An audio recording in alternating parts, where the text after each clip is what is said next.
Hey, Cindy, welcome to the show. Great to have you here. Thank you so much. It's a pleasure to be here. So there's many places we can start, but because you have quite an interesting background between academia, consulting, working with large businesses, and so on, for the sake of our audience, talk us through briefly your background. So my background, I did start in academia. I was a college professor of communication. So I taught things like public speaking, Yes. articulation, and then went into consulting, as many professors do, started doing that in the summers. Went into consulting full time. And in my first consulting position, about 6 months in, I was put into a sales role. And I thought, I'm going to get fired. I'm not a salesperson. I'm an academic. I can't do this. And my boss at the time literally said, if you learn to sell, it'll change your life. And my 20-something-year-old self rolled my eyes and said, Yeah. silly. Yes. And he was right. It did. And I got more and more into sales and realized that sales was just a way to help people. And that led me to write the first book and now the second book, because it's a skill that I think everybody needs. It's, sales isn't just a business skill, it's a life skill. And so that's become my focus, is helping people to learn sales. There's an interesting juxtaposition here. You're a professor of communication. If there's anyone who could find it easy to sell, it would be you. So when you were given this task, why didn't you see your background as giving you some advantage versus sort of the average person? Yeah, it's a great question. And I think it's because of the same reason that most people shy away from sales, because we think it's icky. It's this pushy, manipulative, we have this avatar in our mind. Yes. Of that, really transactional, one-sided sale, when in fact sales is very, very little of that. It's much more consultative, much more investigative. And that was my interpretation of sales. And I thought, I'm never going to be able to do that. I'm not slick and fast talking, and I'm not pushy. So clearly I can't sell. But it turns out sales is just understanding what others need and trying to deliver on those needs. And that's communication that I can do. So let's just get back to the reputation of sales. And it's true, because I used to be a senior partner in one of the big consulting firms, and we never used the word sales. Right. Yeah. We were just forbidden from talking about marketing. We would never even use the word we sold an engagement to a client. Right. This is just so negative. And the reason it's negative, and let's see if you agree with me, is because oftentimes we're not exposed to sales, we're exposed to bad salespeople. And they create this horrible image in my head. I mean, I remember trying to buy a car, and I'm thinking to myself, if I walk in, I'm going to be attacked. Right. Someone's going to hunt me down. He's going to be pushing me around. So let's start from the basics, which is, what is sales? If we had to redefine it in the correct way, how would we define it? So I really do believe that sales is delivering on a need if and only if you have a solution. So, in consulting world, you and I are both, in that, and Yes. when you were in there, it was uncovering the needs of the clients through kind of a diagnostic process and finding out if you have a solution. And if you did, then seeing the right opportunity to bring that solution to light to be able to help them. So I think if we truly reframe sales, it's about helping somebody get something they need. And it's not Yes. pushing something on them they don't need, which is the kind of sale that we cringe and brace and think, oof, they're going to attack me. Yeah. So just to paraphrase this for the audience, I'm saying three parts here. One is find out what they want, go and get it, and give it to them. That's absolutely right. So now your work is about how people brand themselves and how they sell themselves. But most people don't even understand they need to be a brand. So you've got to overcome that hurdle first of telling them why they have to brand themselves, and then teaching themselves how they have to present themselves or sell themselves. So for people listening to this, what advice would you give them for thinking about how to brand themselves? So the first thing that I would say is, you have a brand already, whether you recognize it or not. Yeah, so it's usually a mismanaged brand at this point. That's a great way to put it. And it is our responsibility to manage proactively our brands and the impression we're leaving in the world. Because if you're not, you're leaving the impression that you leave on others to others to decide. And that's a good management of your reputation. So the first thing is recognizing you've got one. And then the second thing is recognizing, is it getting you where you want to go? Perhaps I like that question. that the whole point of having a brand and having a powerful personal brand is that's your best sales tool in your sales toolkit. You're truly selling yourself every day to your colleagues, to your friends, to your family. I would argue that every interaction is a bit of a sales transaction at some point. So you've got this brand and you want to be sure that you're leaving the appropriate impression to help you get where you want to go. So just staying in the consulting space, let's say that you want to move categories of clients. You want to move to a different vertical. You want to move up in terms of, account size, something like that. Why haven't you been chosen? Well, if you really examine your brand, are you selling yourself as someone that can handle that? Or are you letting your work speak for itself because it's not speaking loud enough? Yes, and I think there's also a degree of honesty needed here, and people self-evaluate. I really like the question you raised, which is your brand taking you where you want it to go? So when I deal with clients, even today, I sometimes deal with partners who are still in firms, and they always tell me, Michael, I can't win with this client. This client is not hiring me. And the first question I ask them is, does the client trust you? Because oftentimes, even though we don't want to admit it, we can say whatever we want about pricing and experience, but the client doesn't trust me enough to do what I'm saying. And when you ask people this question about trust, they take it personal, but it's not personal. The client's thinking about it anyway. You should think about it too. So how do you get people to start thinking in this way about, is their brand trustworthy? Are they trustworthy? So it's so funny you say that, and having that consulting mindset, same, is no sale is ever going to happen without trust. And I think a lot of people confuse rapport and trust. Yes, good point. I can go have a cup of coffee with you. I can have lots of conversations with you about the things you could do to impact my business, but I still won't hire you. Why? Because you haven't created the trust. And so the trust is really you selling yourself, because regardless of what you're actually selling, you're selling yourself first. And that's literally why I wrote the second book, is because we have to remember we're humans selling to humans, at least right now. And yes. There's not a robot deciding. And so if you're truly selling to another human, you've got to be trustworthy before they're going to trust whatever it is you're selling, your product, your service, your, package of whatever. So if you are creating that trust, the first thing is, how are you packaged? How are you selling your own personal brand? Have you shown yourself as someone to be trustworthy? Have you delivered on the promises that you say that you're going to, even as far as just communicating with this person or potential client? And that's where it starts. And I think that people don't recognize a lot of times that the things you do and the things you don't do are contributing to your personal brand and how powerful it can be. And so even though that's not a client right now, we'll call them, how are you treating them? Are you treating them as if, or have you put them kind of in this friend zone frustration that, oh, they won't hire me, they won't hire me. And you actually said something that was really interesting. It's like, I can't win this client. It's not really winning, it's finding out if there's that partnership. And I know you agree with that too. So even the way that we're looking at that dynamic, are we looking at it in a way that they should be trusting us, that we have their best interest at heart? Or is there some inkling in there that we're selling them on, that we just want to get their business? And you've got to look at that with an honest inventory. You said something very insightful, and I want to unpack it for the audience here. You made the point that before someone works with you, they have to first trust you before they trust what it is you're offering. I've seen this many times with clients. They'll come to me and say, hey, Michael, I read this book by Ray Dalio, for example. I'm sure they're going to say that about your book as well. And they have this very interesting framework. I took it to a client, but the client didn't like it. So clearly the framework doesn't work. There's a difference here. It is possible that you have personally misled the client in the past and they don't trust you.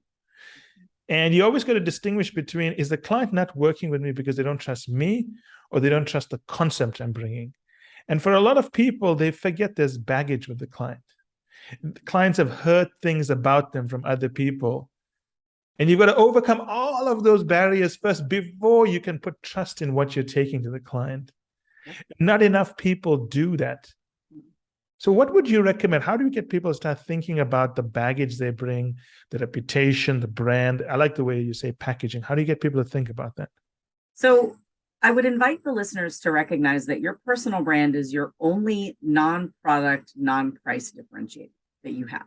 So it really comes down to you. And like you said, there's baggage with that. There is a history when you get to this point, ever how brief it may be. Maybe you met this person one time at a conference. Maybe you've had 3 conversations, or maybe you've been dancing around this for 3 years. There's baggage with that. So the first thing that I would say is take an inventory of what that history is and recognize where maybe you're not living up to your brand. Like, I really believe there's sort of 3 ways that we build a personal brand. It's you create the brand, you live it, and then you sell it.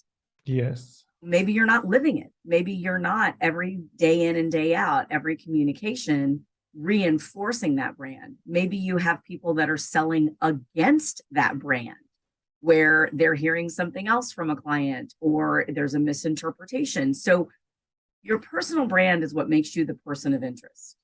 So I'd start there with the inventory of you and your relationship and really see where maybe that has not aligned in the relationship so far. Because we've all done this too with clients, where it wouldn't matter what you were selling them. At the end of the day, they trust you, so they're going to hear you out. If this person isn't willing to hear you out, the issue is you then. Yes. So good indicator. True. And oftentimes they're willing to hear you out because they're hoping maybe something has changed. But then if nothing has changed, then it goes back to the drawing board. You did say something that is true, and I like it, in the sense that you can have a brand, but if you operate cross purposes to your brand at times, you have this lack of authenticity. And that's very common, whereby you see, especially executives, they will espouse certain values, but their actions go cross purposes. And then they wonder why they're not able to motivate a sales force, why they're not able to motivate people, and so on. So as people build a brand, what other things they should think about? So what would be the building blocks of a brand? So the first thing, it's funny that you mentioned values, because I think it starts there. I actually do believe it's your core values of yourself, not just your company, and hopefully they fit with your own core values, but just for you. Like, some of my core values are honesty and ethical. And, you know, if your baby's ugly, I'm going to tell you. If you ask, that's just who I am. And so I'll be honest. Unsolicited. Yeah. Well, no. It would have to be solicited. But as a consultant, that is part of my brand, is that I'm going to tell you what's wrong if you actually ask for it, because I'm not going to sugarcoat it for you. I'm going to tell you how to fix it, but I'm going to be honest with you about it. And I'm also going to be honest with you if I'm not a fit for you, and I'm going to try to get you a solution that is. And I'm okay with that. I'm absolutely okay walking away. But that's one of my core values, is that ethical piece. So I think it begins there. And for leaders in particular, this is really, really important. And I love that you brought up sort of the leaders piece, because oftentimes leaders are selling against their own brand and they don't even realize it, because they're espousing the core values of the company.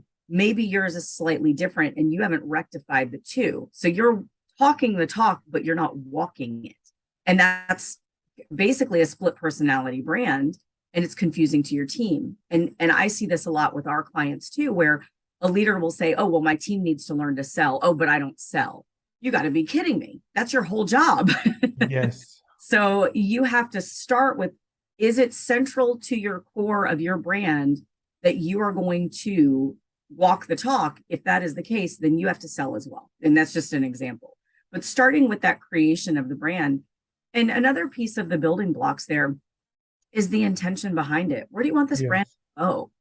And, I've read a gazillion books on marketing and personal branding, and they are fantastic, but they're building a brand for marketing. What I want people to do is build a brand for selling, because you're selling yourself. So much like a sales plan, you have a brand plan. Where do you want this to go? What is your intention? How do you want this to impact the world? And so then you start looking for the words you want others to describe you as, the narrative that you want out in the market about you, or in your teams, or with your colleagues. And then, this is the hardest part, you seek feedback.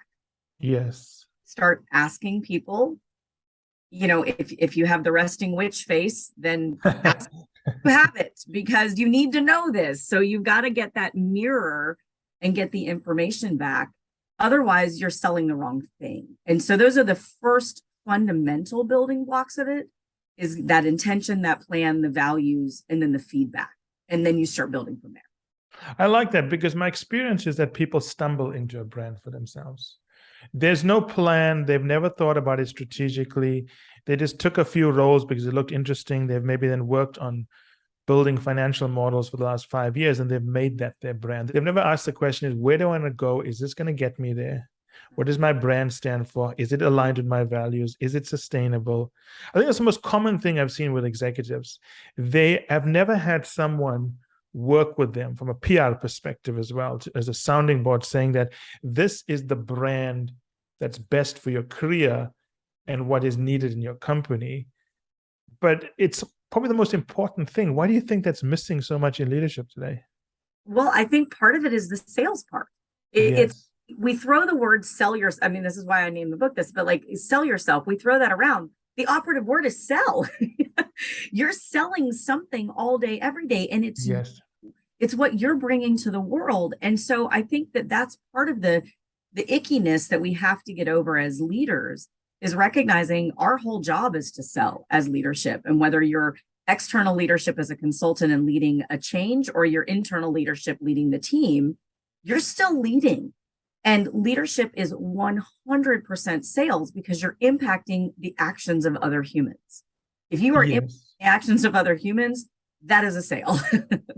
Yeah, because if you think about it, the role of a leader is to convince someone to do work for them. I mean, that's pretty much what a leader is doing, right? If a CEO is doing the work, there's a problem with that CEO because they're getting involved in the details.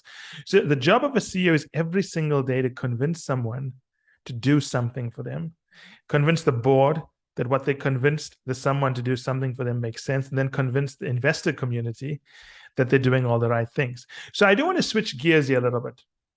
So this is something I've noticed consistent throughout my career. Whenever I talk to people about how to communicate, for example, how to sell themselves, they always focus on their professional lives. Right. And they completely neglect their personal lives. For example, when someone comes to me and says, Michael, I want to learn how to communicate effectively, have gravitas, rivet the attention of the audience, I'm thinking to myself, so this means you can do it in your personal life, you just can't bring it into your professional life, or you have a deficit in both places. So why is it that people don't think about having these skills in their personal lives? So it's so funny that you bring that up. And you said a really important word a second ago that I just want to underscore: convincing. Convincing is a synonym for sales. Yes. So what I would do if I were coaching that individual is I would have them recognize where they're successfully convincing in one side of their life and how they can bring that same skill set into their personal or professional life, whichever one we're working on. Yes. And I agree with you. They kind of couch themselves in the professional role. And I think a lot of us identify with our jobs. We identify that as part of our true identity. But it's recognizing that you're quite successful doing some of these skill sets in other parts of your life, delegating to your kids or family members, convincing your partner to go for, this kind of food instead of that kind of food. So Yes. doing all of these, it's recognizing it's the same skill set to bring into the role. But there is the level of sort of imposter syndrome that comes up for most people when they're really changing their behavior and bringing and broadening their personal brand and bringing more of their whole self to work. Yes. A little bit like an imposter, because they go, well, that's not really me. I would argue that it is you, but maybe you haven't brought that facet of your brand to work. And so part of this is recognizing that anytime you feel imposter syndrome, in my opinion, that's a really good indicator that you're growing. That's a good governor where you go, okay, I'm feeling this. Let me take some inventory. All right, this is new. This is the edge of my comfort zone. I'm growing. So if you're pulling some of those skill sets that you have from your personal life, and let's just say it is a sales skill set, and you're convincing over here, well, you're going to convince your team over here. What is it that's it's so scary for you? What are you afraid of? And 9 times out of 10, it's the fear that people are going to think they're a fake or that they can't do it. So again, imposter syndrome. But there's one thing that can help people, which is they have to give themselves permission to grow. Yes. And I find leaders really struggle with this because there's this thing in our heads where we're like, I'm supposed to have all the answers. Absolutely not. You're supposed to find the answers. And as you find answers and you show that to your team and show them that you are growing as you're leading, I think that level of transparency and vulnerability does nothing but build more trust with your team. Yes, it does. I agree with that. You point out some important things here. The imposter syndrome thing is actually a very good test to know if you're out of your comfort zone and growing. Because if you don't feel it, that means you're doing what you're capable of doing. So you're never really growing. Then you talked about permission. I think that's an important one, because a lot of people, when I speak to them, when I coach them, they often don't feel they have permission to do something. The most common thing I hear, because we deal with people who go to Harvard, Stanford quite a lot, is someone doesn't get into Wharton, Harvard, or Stanford, and they tell me, well, I don't deserve to speak up. I was dealing with a doctor once who he developed a technique whereby they could treat more patients more cheaply. And for 1 year, he never said anything. And I framed it to him and said that, do you realize by not speaking up, people are going to die? Is that what you want? And then when he saw it from that perspective, he spoke up. But what I'm trying to get is, how do people develop their own catalyst to move them forward? So that goes back to the plan and getting clear on where you want to go. So if that doctor had developed this and his or her goal was to impact patient safety and lives and save lives, then the mission has to be greater than the fear. I like that. The why needs to be strong. That absolutely, it has to be strong. And you have to give yourself permission to say, okay, I'm willing to be uncomfortable here because the impact is going to be larger. And don't, then who are you helping? Who are you saving? Who are you impacting? And we have these multiple facets to our brands, and I call them your superpowers. And part of the challenge with most people is they don't give themselves permission to articulate their superpowers. And they just expect everybody to go, oh, have you invented anything amazing today? That's true. No, like no one's going to ask you that question. So you have to be brave enough to speak up. And that's why, in this book, I talk about it being your most powerful personal brand. Because if you can speak up and you create advocates out there who can speak up with you and for you, you're able to have a greater reach and a greater impact in the world. And if you're listening to this podcast right now, you're trying to do that. In some capacity, you're already doing that, and you're investing yourself in yourself because you're listening to this.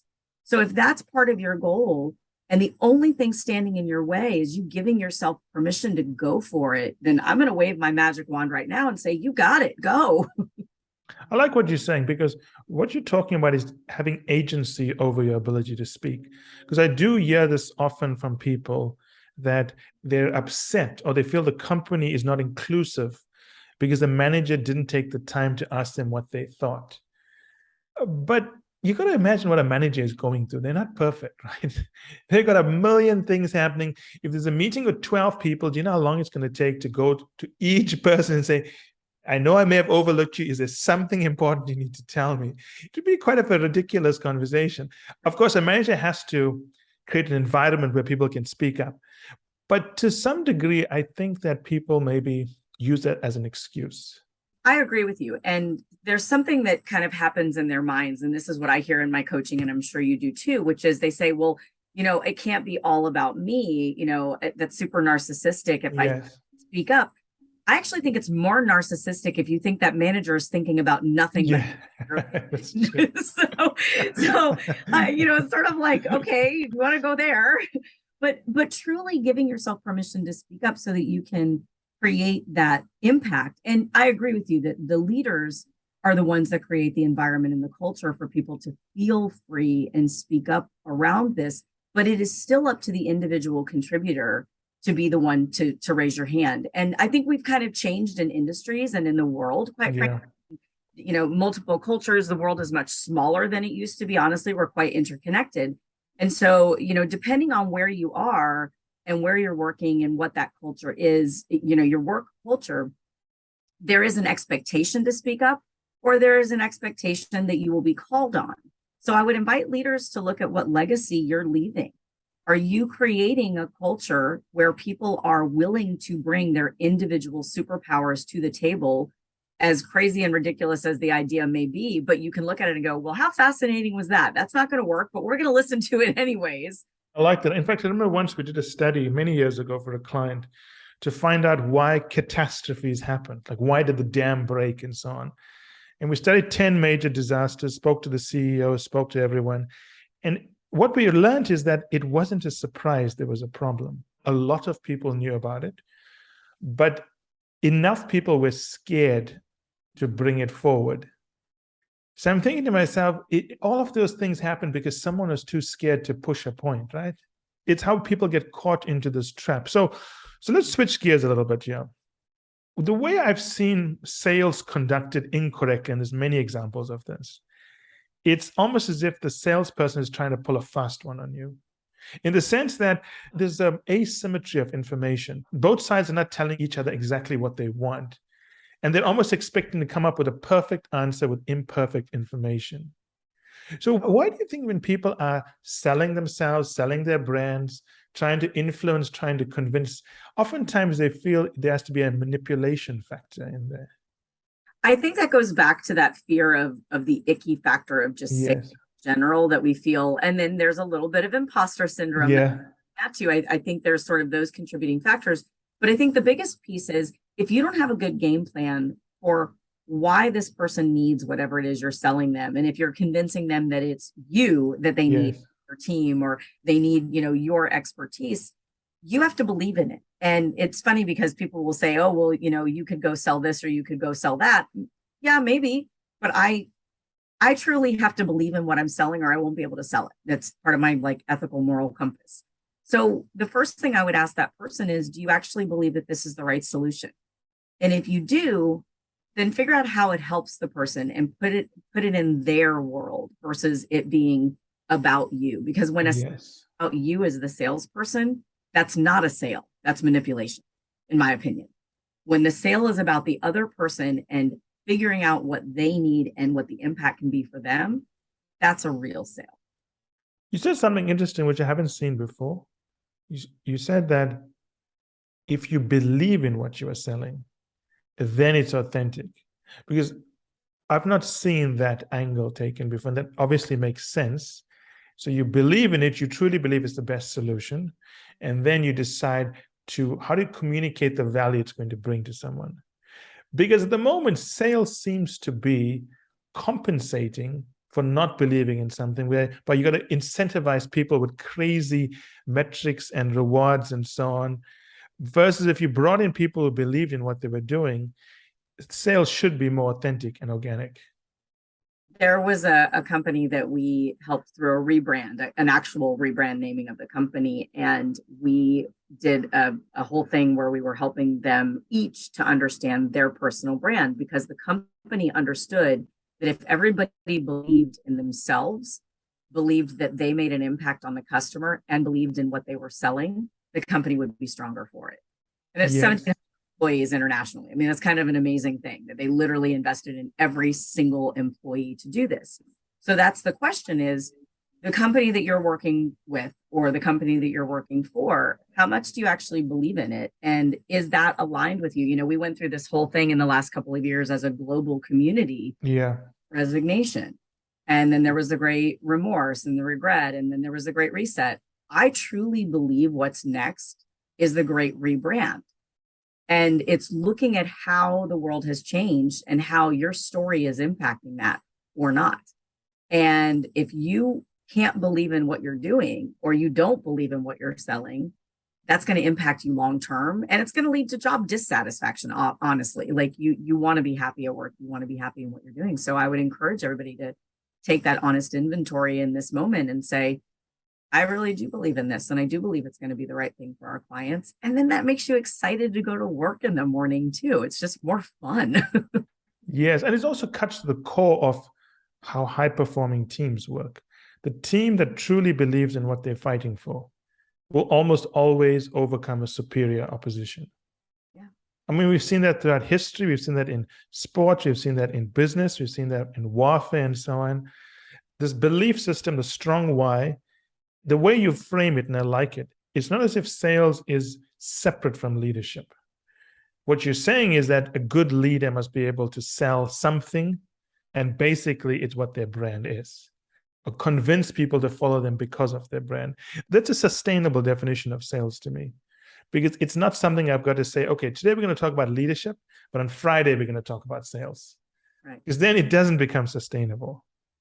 Yeah. So let's think about it this way, right? Because if what we're saying is true, which it is, why do people join companies that they don't want to sell? I mean, if you work at a place that you categorically dislike and you don't believe in their philosophy, it would make sense you're not going to be successful there because you don't want more people to sign up. You don't believe in it, right? So it's about finding that good or perfect fit between what you believe in and where or how you're going to work. Is a good way of saying it? Absolutely. And I think that is a bit of what people realized over the last few years in the world was, reevaluation of, is this where I belong? Is this the place that I want to be in the world? And is this the impact that I want to make? And I don't think it's sustainable if it's not something you believe in, because it's not going to feed you as a human being. Now, some people can absolutely categorize it and they say, this is my 9 to 5, this is my job, I don't care, I do it and I go home, and that's fine. And that's part of their personal brand. But in a sales capacity, we have to recognize that you're selling 24/7, whether you recognize it or not. And so if you're selling it during 9 to 5 and then on the weekend you're not selling it or actually selling against it, eventually that will catch up with you because you're selling a split personality brand and it's building distrust, whether you recognize it today or not, and it will catch up with you eventually. And so being mindful of that. Yes, I've seen this with many people where they'll tell me something like, this is their job, but they do this nonprofit work on a weekend because it gives them a sense of purpose. I'm thinking to myself, why don't you get a job that gives you a sense of purpose? Because what you're saying here is that the part you really believe in, when you put your greatest effort in, you're going to do it on a weekend for the least amount of time when you're tired. But the part that you don't believe in, where you can't see a future for yourself, and that's the law of self-fulfilling prophecy, you're putting your best hours into it. And I think there's also the element there of the imposter syndrome, whereby people think that this is normal to have this also a hybrid model in life, whereby they live a life that earns them money, but is not their sense of purpose. But they don't believe they deserve a life of purpose. I've seen that a lot with senior leaders as well, Yes. whereby they create a trap for themselves, whereby they believe this life is normal. Have you seen that as well? 100% that they get on the treadmill and they can't get off, and then you wake up 25 years later and here you are. And I've written blogs about it, I've written articles about it, where it's like you wake up and you go, whose life is this? And yes, it's a successful life, but it's an unfulfilled life. And I do think that's why we start looking for those things on the weekends and in the evenings that will sort of feed our soul. But I don't think they have to be mutually exclusive. I think we can find ways to impact that during the day. Like, for example, if you are a leader who just loves helping people and that's what you're doing on the weekend, or that's what you're doing in the evenings, mentor someone in your organization, on your own time, get paid for it, find a way to create an impact there as well. And I believe that we, again, are very multifaceted and we have all these different interests. So you may still want and need that thing outside. If you're wanting to work with animals, probably not going to be working with animals during the day in a capacity. So go find that. But it is finding ways to bring your whole self to work. And that's my goal, is I want people to recognize that you can bring your whole self to work. You can live your most authentic self. And you're selling that every day anyways. So you might as well do it on purpose. Yes, that makes sense. But there's also an element here of growth that people, I think, tend to miss when they think about creating a brand. I remember working with a client over many years, I think it was 12 years, and we branded him as a digital expert. And he worked for a huge insurance company. So every time they had a problem with digital, they'd send him all over the world. And he was the digital guy. And he had become very successful. He had helped the company compete against their biggest competitors by moving them digital. But what had happened is that when the time came for selecting a CEO, the company decided they didn't need a digital person. They needed an M&A person. And I remember talking to this guy and telling him, your brand hasn't failed you. You've just outgrown your company. Because he was saying, well, I've got to rebrand myself. I'm saying, you got to ask yourself, you're a 55-year-old. It's pretty hard to rebrand yourself because there's nothing wrong with your brand. It's not that your brand is broken, the role is no longer there. And he eventually moved to another company where he became chief operating officer, moved up and so on. I think people always forget that as your brand becomes stronger and stronger, you've got to find a home for it. It doesn't always come to you, right? Yeah. And it is about being proactive and how you start to sell yourself. And I do think that you can rebrand at work. I think a lot of people are doing Yeah. that now, but you also have to recognize when it's time for a full pivot. And that was good advice, Yes. person, because that was not just a rebrand, that was a career pivot. And you outgrow the flower pot, it happens, but giving Yes. permission to move on. And that's what you helped him to do, was give himself the permission to take that step into his new full self and full powerful brand. So how would someone know they have a healthy brand? So the way that I think that you can know if your brand is serving you is if you are on track of getting what you want. Truly, like, are you getting the promotions you want? Are you getting the clients that you want? Are you making the impact that you want? If you are, you're on brand. If there are segments of that, like most human beings, where you're not necessarily firing on all cylinders, those are Yes. that we have to look at. Those are the areas where maybe the brand is either not as strong, or you have things selling against you, or it's just the narratives in the market. And I'll give you a perfect example. Even with us, so we're a consulting firm, there's lots of consultants that are listening to this, but because we do workshops, people will call us a training company, and I will correct that. We're not a company, we are a consulting company. So even the vernacular that you use is very important. It is, and you have to control the narrative of what said out there. And so, like you said, at the beginning, you didn't even call it sales. We don't either. We call it a partnership agreement. We don't call it a contract. We don't say we closed a sale. We said we began the relationship. So it's even the vernacular changes the narrative. And I think it is up to each individual to fiercely protect your brand, defend your brand, and control the narrative. And especially if you are feeling like there are some of those tiny segments of your life that are not necessarily where you want them to be. Those are the ones to look at. And there's always room for improvement. This is an important point, because it's about having the conversation you want to have with the client. And the pillars of the conversation are defined by the language you use. And I'll take this even further. You want to have a language with a client that no one else can have. You're the only one having this conversation. Because I remember when I was a partner, and everyone would go to clients and say, there's market entry work you can do whereby you can enter other markets. And we've reframed it to say that you don't want to enter another market. You want to find a way to take the profits out of that market with the least amount of effort. And then we'd be the only one having that conversation with the client. Nobody else can have the conversation. The client cannot compare us. So this idea of language is very important, because it's about the conversation. And what happens with many people, again, it comes back to what you raised earlier, the imposter syndrome. When they're not sure what to say, they look at what best practices are, and then they just copy it. And you always see these trends showing up whereby someone talks about something and then everyone's doing it, and everyone looks the same. And then you don't want to have that conversation, because who are you talking to? You've seen this a lot with accounting firms, law firms. They all tell you they're different, but they're comparable. It's funny that you say that, because we've done this exercise with clients. We'll pull pieces from their own website and pull pieces from their competitors' website. Yeah, it sounds the same.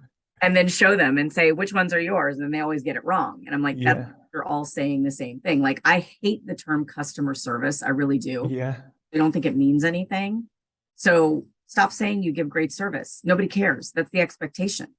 So if you're telling that story as a firm, or as a law firm, or as an insurance company, or what, that's a terrible story to tell. Talk about the impact that you're making. Talk about the fact that you take care of the clients, make sure they have an amazing experience, so they want to go tell their friends. Like, that's more compelling.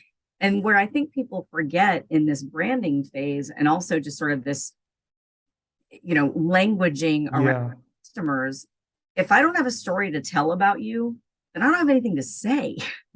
That is true. And I think it's a very simple but powerful technique. And it's often underlooked, because I remember once we were dealing with the very successful CEO. He left and he set up a food bank.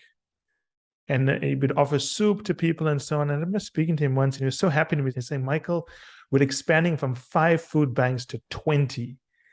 But for me, there was a problem here. If your number of food banks are expanding, you haven't solved the underlying problem. You shouldn't be proud of that, right? Yeah. So now speaking to him, the language he was using of growth being a good thing, kept him focused in the wrong areas. And he could never understand why he couldn't raise enough fundraising, and said, you're focusing on the wrong thing. Get companies to fund you to fix the underlying problem so you don't have food banks in the first place. So it's just the language, simple things. And people forget language is so important.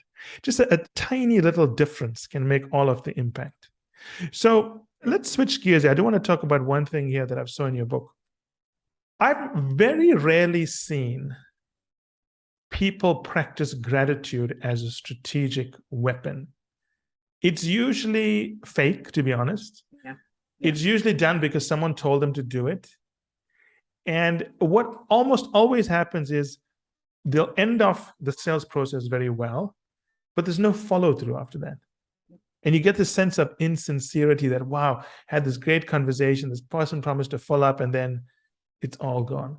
So how do you practice gratitude as something sustainable? So this is one of my favorite subjects because I think it's a lost thing. And it is part of my brand is gratitude. I and it's even in the language that I use. I don't say I have to go to work. I say I get to go to work. I don't have to go on a plane. I get to get on a plane and go see clients.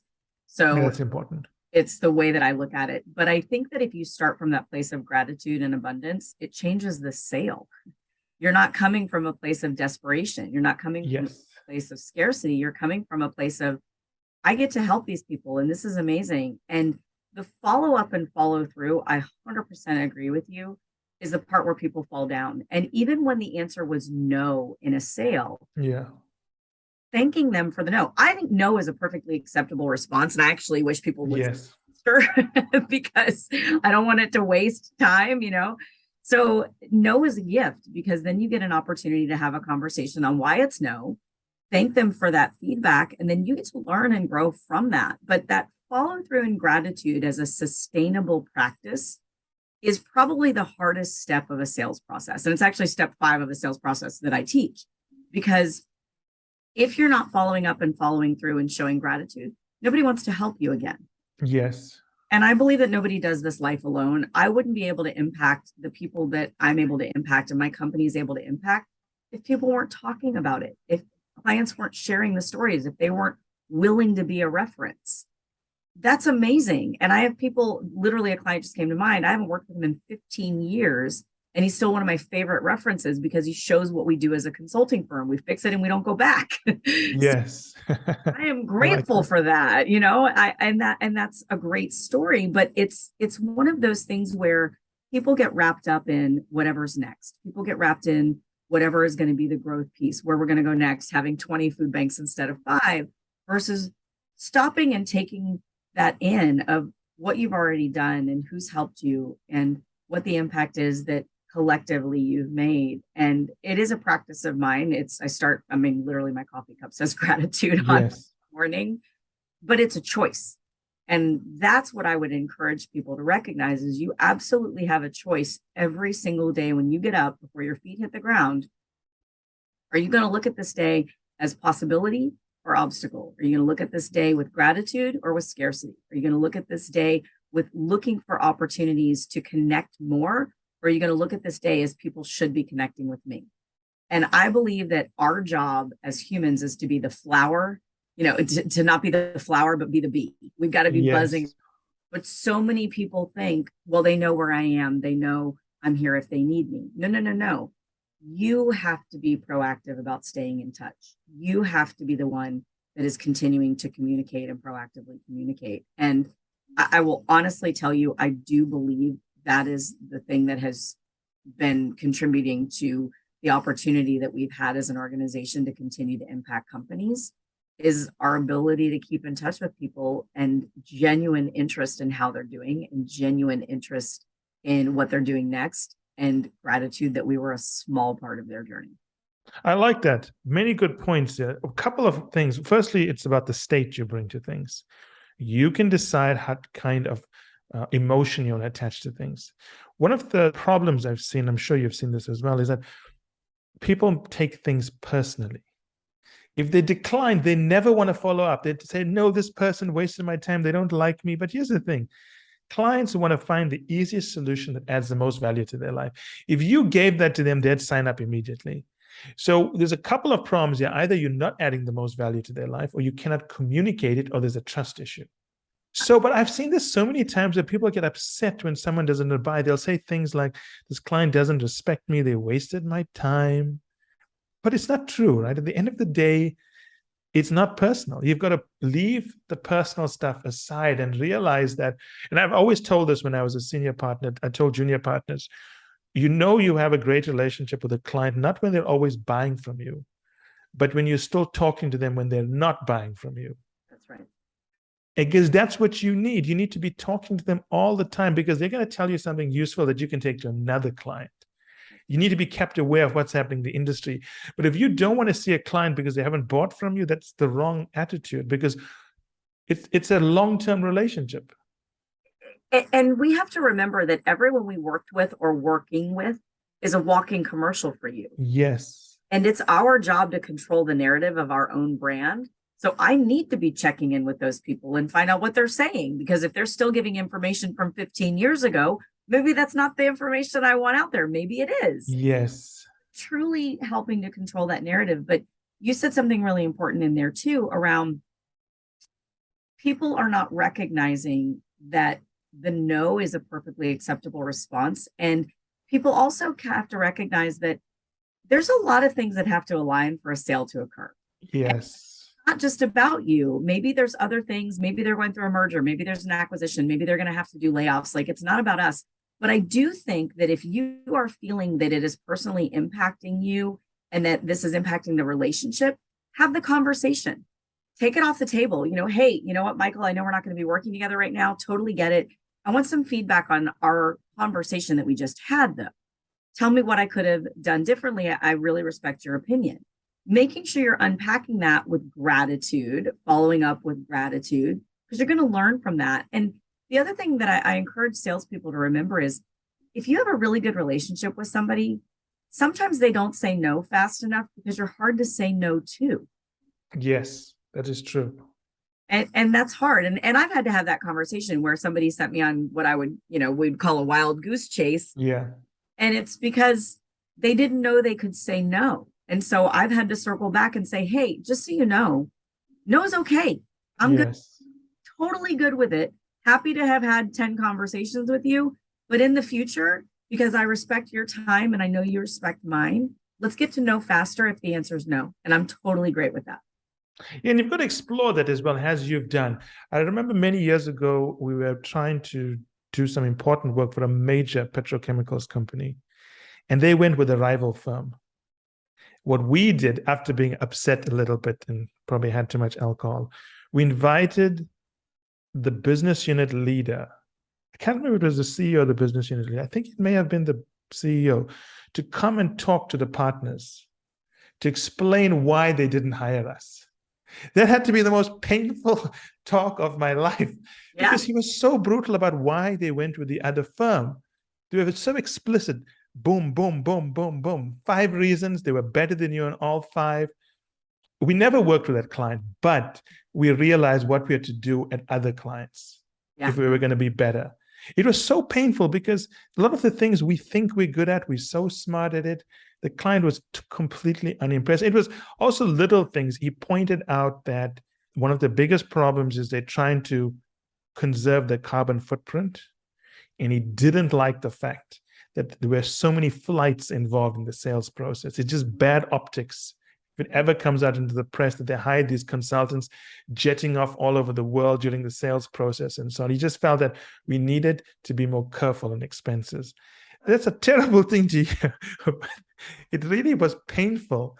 But here's the thing, you got to take pain if you want to get better, right? And I have to commend the fact that you guys did that, because that's an amazing follow-up. And that guy and that entire team was going to go tell that story.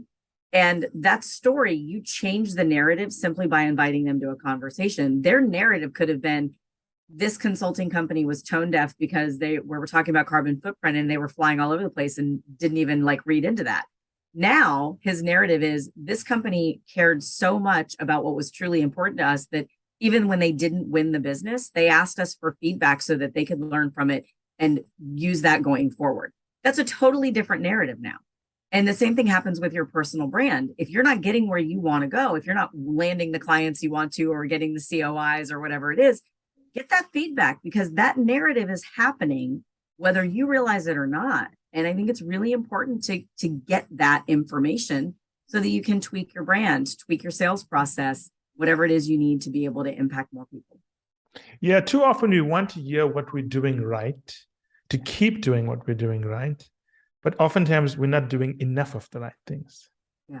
And it's that major balance that you need to have.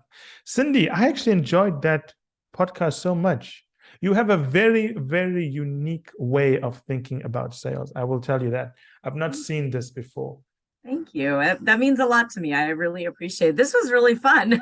Yeah, I enjoyed it as well. You have a very, oftentimes when, you've got a PhD, whenever you're introduced to a new concept, you have to see how it fits in to existing concepts that have been proven. And if your concept fits into what's been proven, then your concept makes sense. But if it doesn't fit into what's been proven, then we've got a problem. You're either going to win a Nobel Prize for discovering something new, and everyone else is going to hate you. So when I was thinking about this, I was thinking to myself, okay, how does this fit in the principles of leadership? And to me, it's a very natural fit. It's almost leadership, just positioned in a different way. So I enjoyed it. I think the audience will like it. And hopefully they will get a copy of your book. I think it'll be worth reading for them. I appreciate it so much. Thank you for the opportunity. And it's funny, the epilogue is called Leadership Legacy. Yes. Oh, that's good. It's a good follow-up. Yeah, because I really do want people to recognize this. And so much of the coaching and consulting that we do, and it sounds like same with your consulting, career, it's helping them to recognize they're selling the wrong thing as leaders. And I really do hope that this podcast and the book helps them. So thank you for helping me to get the word out. Yeah, I think the biggest thing I've seen with senior people is that when they're young, they have a blueprint for how to be successful. Right. You got to go do your undergraduate, do your MBA, work at some firm, pick up some skills. But when you get to around 35 and 40, I'm not saying sales and leadership are not necessary earlier, but when you get to 35 and 40, and all you're doing is getting other people to work for you, you either get it that you need the skill, or you will never get it and you'll be working for someone else who knows how to lead you. And it's a very scary thing. The other thing I always point out to clients, and I'm very careful about this point because it's personal, is I always tell them, if you don't learn how to sell, communicate, and influence in your personal life, you do realize that divorce means 50% of your wealth disappears. Right. Yeah. So I always try to point this out to clients because they always tell me things like, Michael, how do you guys invest? Because they know we're very good at investing. And I always say, look, the most important piece of advice I'm going to give you is protect the downside, which means that if you don't invest in your personal life, doesn't matter how successful you are, everything is going to collapse at some point. Right. And most people don't get it, but some really understand that as they get to 40s and 50s and so on. And I always tell people, don't just focus about sales, communication in your professional life. You have to do the same things in your personal life. You have to make family members want to do things for you. You can't just, give them a command. It's never going to work. Or it works up to a certain point, right? It's so funny you say that, though, because when I'm coaching people, I call those late in life lessons. I'm like, well, it's a late in life lesson. Don't you wish you had known that earlier? And it is. It's not something that we're ever really taught. And if we're lucky enough to have a mentor that we learned from, or a manager or a leader that we saw do that, and they straddled that personal professional fence really well, it's amazing. But many people don't. And I mean, again, that's why people like you and me have jobs, right? So yeah. There's another funny story. When I get my cars washed, I always get the neighbors' kids to do it because I like to keep the money in the neighborhood. Yeah. So the guy came in, very, very professional, 12-year-old, and he was washing the car. And I gave him the money at the end, and I gave him a tip. And I said, what would you do with the tip? And he said, well, I'm going to buy that. I said, the most important thing you need to do is, I noticed your mom drove you here, right? It's not her job. Make sure that you express your gratitude for her doing that on a weekend. Yeah. So you got to teach these things at a young age. Yeah. That's an amazing lesson that you taught that young man. Let's hope he took it. Yeah, right? Let's Cindy, hope so. Thank you so much. Absolute pleasure. I hope to see you on the show soon. Thank you so much. Have a great day, and I really appreciate the opportunity. Take care. Ciao.